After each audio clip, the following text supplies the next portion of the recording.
Welcome to the Hooker's Guide to Crochet. I'm Evelyn. Today I will be showing you how to make a magic ring. When I first started to take crochet seriously, magic rings were kind of intimidating. I watched a million different videos and just couldn't figure out a good way to do them until I learned a double loop method, is what I like to call it. So that's the method I'm going to be showing you, and I think it keeps the center tighter.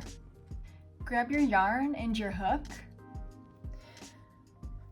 First, grab your yarn. You're going to want about a foot of length hanging down. Then take finger guns and lock the yarn underneath your thumb. Now you're going to wrap this loose end twice around your fingers. 1, 2. I like to just kind of grab it and secure it underneath my bottom fingers. So now it's wrapped twice around my finger guns and it's locked in place by my thumb. Now, taking your hook, you're going to slide your hook underneath the two it's wrapped around, and you're going to grab the part that's secured under your thumb and pull it up.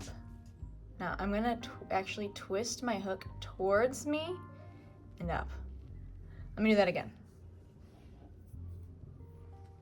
I'm taking my hook, I'm sliding it underneath the two strands around my finger. I'm grabbing the strand that's secured under my thumb, pulling it back under the two strands, but then I'm twisting it. Now to make sure it's secure, I'm just gonna put a stitch right there.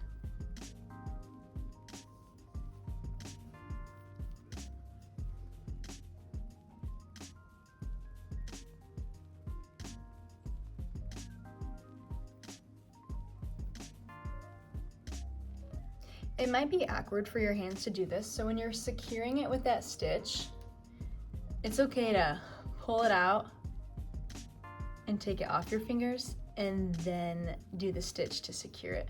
You just want to make sure that stitch is pulled tight.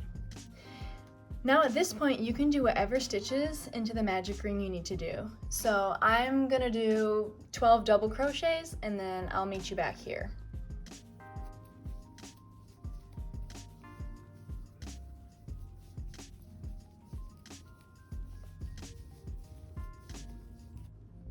I now have all my stitches into my magic ring. At this point, if your second round is the same color, you could slip stitch into that top of the chain 3.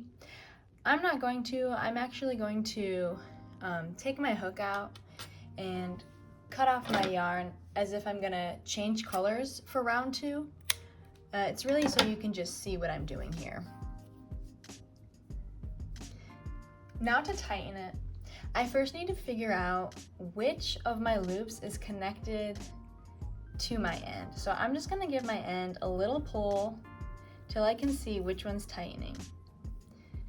This is the loop that tightens. So I'm actually gonna pull that loop down at the bottom of it where my end is coming out. And if I pull that, it is going to tighten the second loop.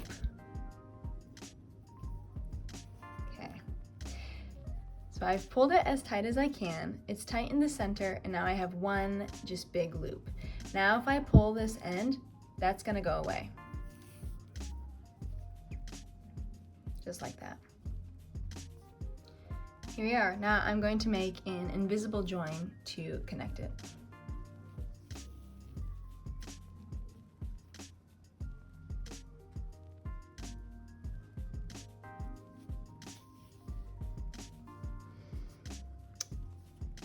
There we go, the magic circle. This is my favorite method. I'm gonna show you one more time. So I leave a long end and then I take finger guns, secure underneath my thumb. I wrap the yarn end twice around. Then I kind of hold that loose end underneath my bottom fingers. Now taking my hook, I slide it in between my two fingers. I grab the yarn that's locked under my thumb, pull it underneath, and then I twist that hook up. Then to make it secure, I have to put a chain stitch in there. I guess you're kind of slip stitching into the magic ring. Now it's more or less secured. You can do whatever stitches you need to into the magic circle.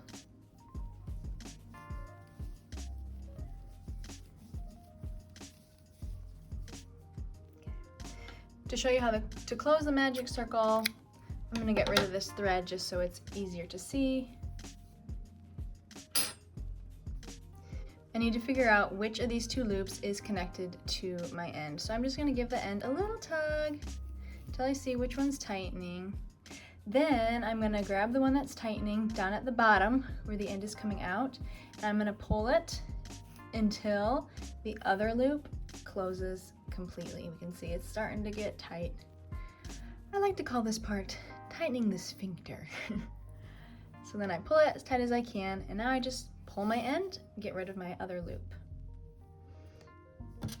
If you're switching colors, you can make an invisible join to fully end your magic circle, or you can slip stitch to the top of your chain stitches. Okay, there we go. There you have it. That is how I make my magic circles. I feel like it keeps the center tighter the whole time doing the project. It just makes me more confident that nothing's gonna come loose in the center here. Let me know if this tutorial helped you and what other stitches or craft projects you'd like to see me do. Keep hooking. Later, hookers!